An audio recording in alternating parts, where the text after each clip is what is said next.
Hello दोस्तों, तो आज की वीडियो में हम बात करेंगे साइंस के महत्वपूर्ण क्वेश्चन को। और यदि क्वेश्चन पसंद आएगा तो चैनल को सब्सक्राइब कीजिएगा और वीडियो को लाइक कीजिएगा। तो देखिए, पहला प्रश्न है यहाँ पे कि प्रकाश संश्लेषण का प्रथम स्थिर यौगिक है। तो प्रकाश संश्लेषण का प्रथम स्थिर यौगिक है तो कौन सा है? तो फास्फोग्लिसरिक अम्ल है। अब देखिए, दूसरा प्रश्न है राइजोसोम राइजोम है, राइजोसोम नहीं है, राइजोम पादप का भूमिगत प्रारूप है। तो क्या है भूमिगत प्रारूप? तो ये तना है।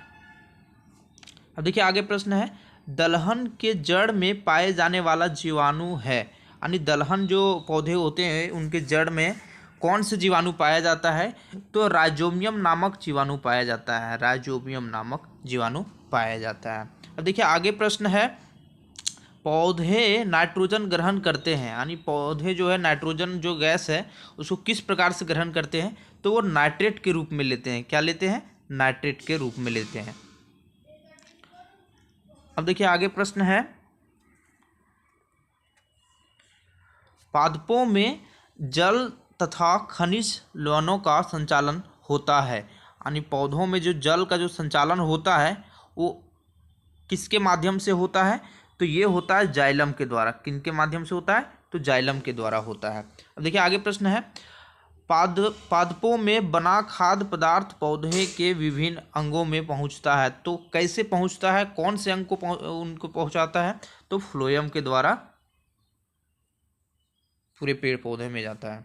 उसके बाद देखिए, आगे प्रश्न है वह यंत्र जिसके द्वारा तने की वृद्धि दर नापी जाती है वो क्या है? तो देखिए, वो ऑक्जेनोमीटर है। क्या है? ऑक्जेनोमीटर। यानी इसका सही आंसर ऑक्जेनोमीटर है। अब देखिए, आगे प्रश्न है आत्महत्या की थैली कहलाता है। यानी आत्महत्या की थैली वो क्या कहलाता है? तो मतलब आत्महत्या की थैली किसे कहते हैं? तो लाइसोसोम को कहते हैं। किसको बोलते हैं? लाइसोसोम को। और ये भी आपको याद रखना है कि बिजली घर है। यानी बिजली घर ये आपको माइटोकॉन्ड्रिया को बोलते हैं। माइटोकॉन्ड्रिया किसको बोलते हैं? माइटोकॉन्ड्रिया। अब देखिए, आगे प्रश्न है प्रोटीन की फैक्ट्री कहलाता है। यानी प्रोटीन की फैक्ट्री है वो किसे कहलाता है? मतलब किसको बोलते हैं? तो ये राइबोसोम को। किसको बोलते हैं? राइबोसोम। अब देखिए, आगे प्रश्न है प्रोटीन का संश्लेषण होता है। यानी प्रोटीन का जो संश्लेषण होता है वो कहाँ होता है? तो राइबोसोम में होता है। राइबोसोम में। अब है आगे प्रश्न डीएनए की खोज किया था। डीएनए की खोज कौन से वैज्ञानिक ने किए हैं? तो वाटसन एवं क्रिक ने किए हैं। वाटसन एवं क्रिक। आगे प्रश्न डीएनए संश्लेषण का प्रतिपादन किया। कौन किया? तो कॉर्नबर्ग ने किया। कौन किया? कॉर्नबर्ग। आगे प्रश्न डीएनए और आरएनए है। यानी डीएनए और आरएनए मतलब डीऑक्सी राइबोन्यूक्लिक एसिड है और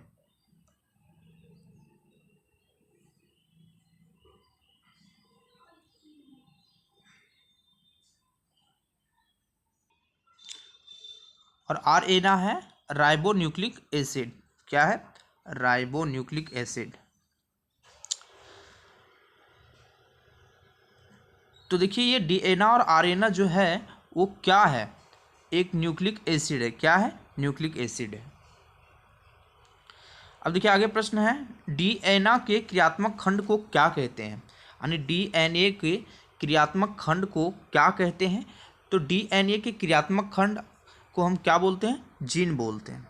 क्या बोलते हैं? जीन। डीएनए का डबल हेलिक्स मॉडल को बनाया था। यानी डीएनए का डबल हेलिक्स मॉडल किसने बनाया है? तो वाटसन एवं क्रिक ने बनाया है। वाटसन एवं क्रिक ने बनाया। आगे प्रश्न है डीएनए की इकाइयां है DNA की इकाइयाँ है। तो क्या इनका इकाई है? इनका इकाई क्या है? DNA की इकाई क्या है? तो न्यूक्लिक ओटाइडस है, न्यूक्लिक ओटाइडस। अब देखिए आगे प्रश्न है, सर्वप्रथम प्रयोगशाला में जीन का संश्लेषण किया था, यानी सर्वप्रथम प्रयोगशाला का जीन का संश्लेषण किया था तो कौन किया था? तो हरगोविंद खुराना ने। कौन किया? हरगोविंद खुराना ने। अब देखिए आगे प्रश्न है, पुरुष व स्त्री जीन संगठन होता है, तो जीन संगठन में क्या होता है? तो XY और XX होता है, यानी पुरुष में XY और स्त्री में XX होता है।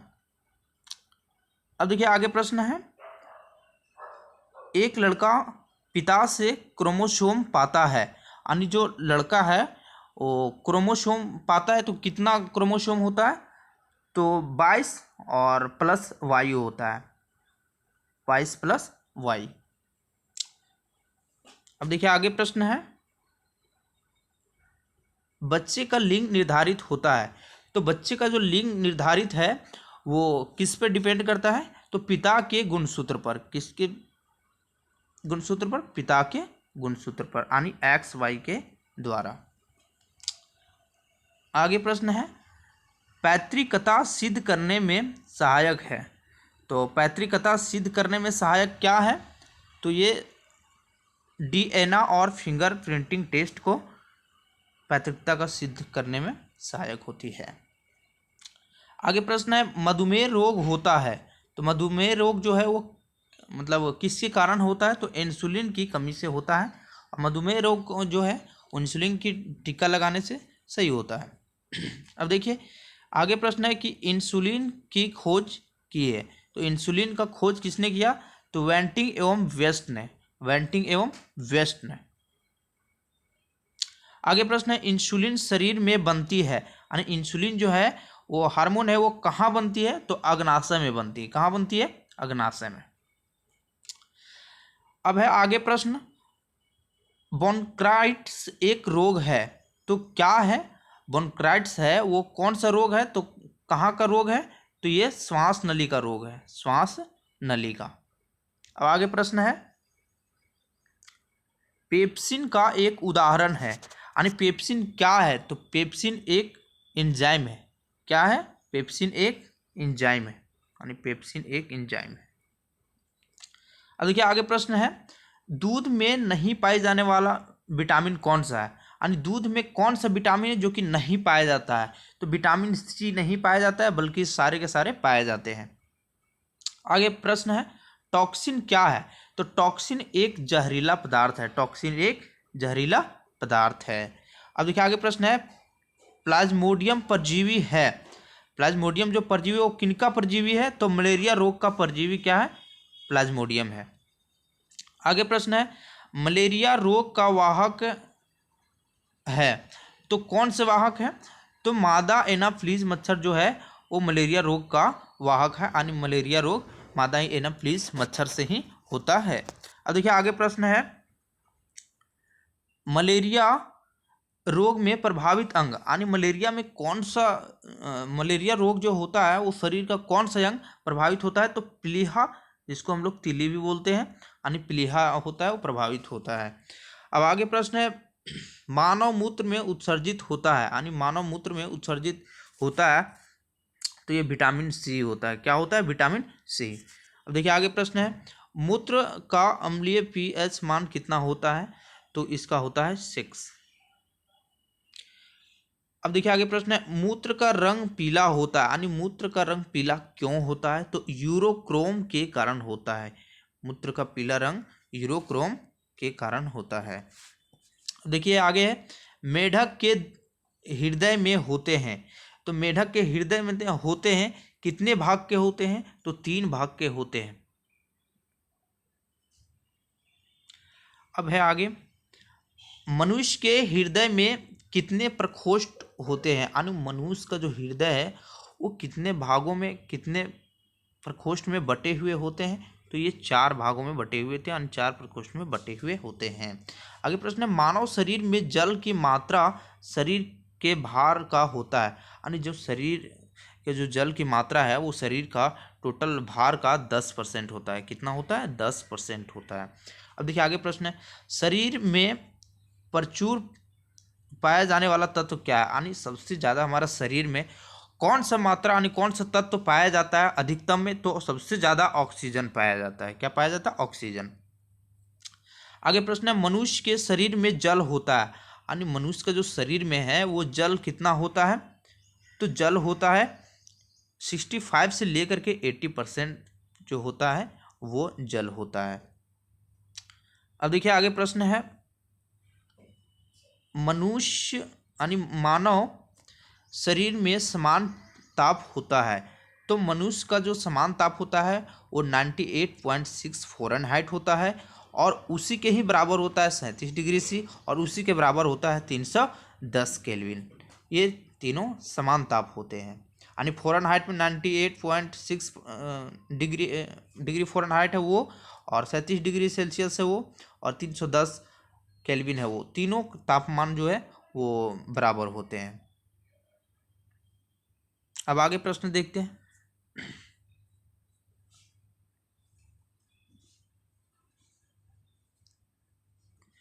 आगे प्रश्न है, मनुष्यों में मेरुदंड से कितनी जोड़ी तंत्रिका निकलती है? तो मेरुदंडों से तंत्रिका जो निकलती है वो 31 जोड़ा निकलती है। कितना निकलती है? 31 जोड़ा। आगे प्रश्न है, गुणसूत्र क्रोमोसोम की खोज किसने की है? तो वाल्डेयर ने की है। किसने की है? वाल्डेयर ने। अब देखिए आगे प्रश्न है, गुणसूत्रों का निर्माण होता है, यानी गुणसूत्रों का निर्माण कहाँ होता है? तो क्रोमेटिन नामक पदार्थ से होता है। निर्माण जो होता है वो क्रोमेटिन नामक पदार्थ से होता है। आगे प्रश्न है, मनुष्य में क्रोमोसोम की संख्या कितनी है? यानी मनुष्य में क्रोमोसोम की संख्या कितनी है? तो 46 है, यानी 23 जोड़े हैं। अब आगे प्रश्न है, जीवन की सबसे छोटी रचनात्मक एवं कार्यात्मक इकाई क्या है? तो जीवन की जो सबसे छोटी जो कार्यात्मक इकाई है वो कोशिका है। क्या है? कोशिका। आगे प्रश्न है, सबसे छोटी जीवित कोशिका है, यानी सबसे छोटी जीवित कोशिका क्या है? तो माइकोप्लाज्मा। क्या है? माइकोप्लाज्मा। शरीर की सबसे लंबी कोशिका तंत्रिका, तो क्या है? तंत्रिका कोशिका है। क्या है? तंत्रिका कोशिका, जो कि 1 मीटर से भी ज़्यादा लंबी। आगे प्रश्न है, सबसे छोटी जीवित कोशिका क्या है? तो सबसे छोटी जो जीवित कोशिका वो है वो क्या है? तो माइकोप्लाज्मा है। क्या है? माइकोप्लाज्मा। आगे प्रश्न है, शरीर की सबसे लंबी कोशिका क्या है? तो तंत्रिका तंत्र है। क्या है? तंत्रिका तंत्र। अब देखिए आगे प्रश्न, तंत्रिका तंत्र की रचनात्मक तथा क्रियात्मक इकाई होती है, तो न्यूरॉन होती है। क्या होती है? न्यूरॉन। कोशिका शब्द का निर्माण कौन से वैज्ञानिक ने किए हैं? तो रॉबर्ट हुक ने किए हैं। रॉबर्ट हुक कब किए हैं? तो 1665 में किए हैं। अब देखिए आगे है, कोशिका का अनुवांशिक पदार्थ है, यानी कोशिका का जो अनुवांशिक पदार्थ है वो डीएनए है, डीऑक्सी राइबो न्यूक्लिक एसिड है। अब देखिए आगे प्रश्न है, कोशिका का अध्ययन मतलब क्या कहलाता है? तो साइटोलॉजी कहलाता है। क्या कहलाता है? साइटोलॉजी। अब आगे प्रश्न, कोशिका के भीतर श्वसन का केंद्र होता है, यानी कोशिका के भीतर श्वसन का केंद्र होता है। कहाँ होता है? तो माइटोकॉन्ड्रिया में। कहाँ होता है? माइटोकॉन्ड्रिया में। आगे प्रश्न है, समसूत्री विभाजन होता है तो कायिक कोशिकाओं में होता है। कहाँ होता है? कायिक कोशिकाओं में होता है। अब आगे प्रश्न है, अर्धसूत्री विभाजन होता है, यानी अर्धसूत्री जो विभाजन है वो कहाँ होता है? तो लिंगी जनन करने वाले कोशिकाओं में होते हैं। आगे प्रश्न है, स्तंभकंद स्तंभकंद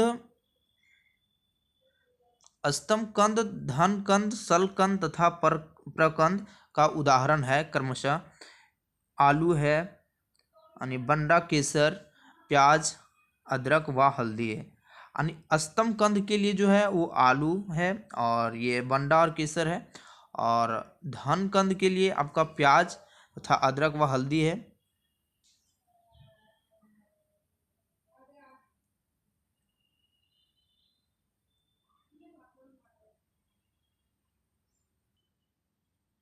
अब देखिए आगे प्रश्न है, अम अमरूद, अंगूर, शरीफा तथा टमाटर खाने योग्य है। यानी अमरूद, अंगूर, शरीफा, टमाटर को हम लोग जो खाते हैं वो क्या खाते हैं, तो फल को खाते हैं, यानी फल विधि को खाते हैं। अब देखिए आगे प्रश्न है, आम पपीता तथा बेर खाने योग्य भाग है, तो कौन सी योग्य होता है खाने योग्य, तो मध्य फल भित्ति, यानी मध्य जो यानी बीच वाले भाग को हम लोग खाते हैं। देखिए आगे प्रश्न है, फूल गोभी खाने योग्य है, तो फूल गोभी को हम लोग क्या खाते हैं, तो पुष्पकर्म, यानी फूल को हम लोग खाते हैं, पुष्प फूल होता है। अब देखिए आगे प्रश्न है, हल्दी में पीला रंग का कारण होता है, तो कुरकुमिन होता है। क्या होता है, कुरकुमिन। आगे प्रश्न है, टमाटर में लाल रंग का कारण है, तो लाल किसके कारण होता है, तो लाइकोपीन के कारण वो लाल होता है। किसके कारण होता है, तो वो लाल होने का कारण है लाइकोपीन। अब देखिए आगे प्रश्न क्या कहता है कि अदरक तथा आलू के खाने योग्य भाग क्या है, तो इसका खाने योग्य भाग है वो तना है। क्या है, तना। अब देखिए आगे प्रश्न है, दूध में पाई जाने वाली शर्करा है, तो क्या है वो शर्करा, तो वो लैक्टोज होता है। क्या होता है, लैक्टोज। अब देखिए आगे प्रश्न है, सबसे लंबा कृमि वर्म है, यानी सबसे लंबा जो कृमि वर्म है वो टेप वर्म है। क्या है, टेप वर्म है। अब देखिए कपड़ा सुखाने तथा दूध से मक्खन निकालने वाली मशीन का कार्य करता है, तो कौन सी विधि के कारण वो दूध से मक्खन निकलता है और कपड़ा सूखता है, तो ये आपका अपकेंद्रण विधि के द्वारा निकलता है। और आप लोग ये कमेंट सेक्शन में ये कमेंट कीजिएगा कि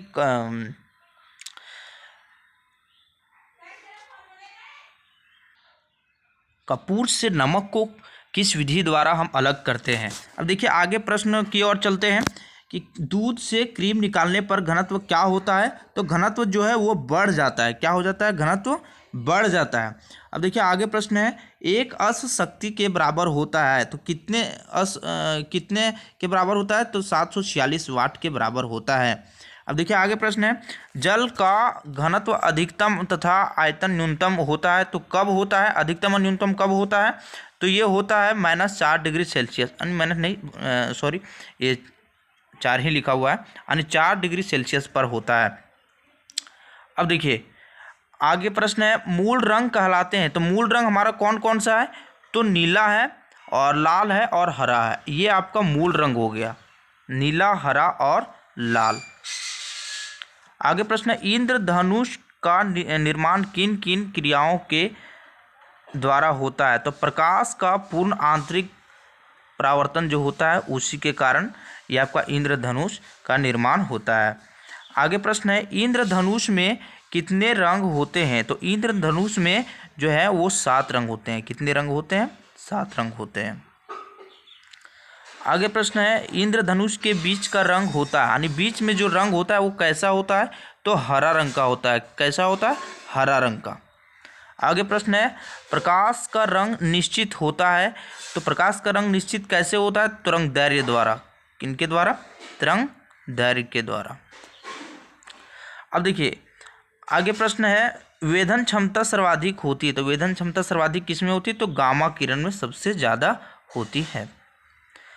अब पराबैंगनी किरणों की खोज किसने की, तो पराबैंगनी किरणों की खोज रीटर ने की है। किसने की है, रीटर ने।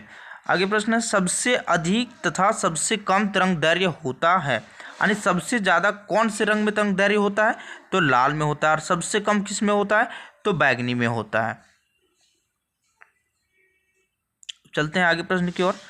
प्रकाश का तरंग दैर्घ्य होता है, यानी प्रकाश का जो तरंग दैर्घ्य होता है वो किसके किसके बीच में रहता है, तो ये प्रकाश का जो तरंग दैर्घ्य है वो 3900 अंगस्ट्रम से लेकर के 7800 अंगस्ट्रम के बीच में होता है।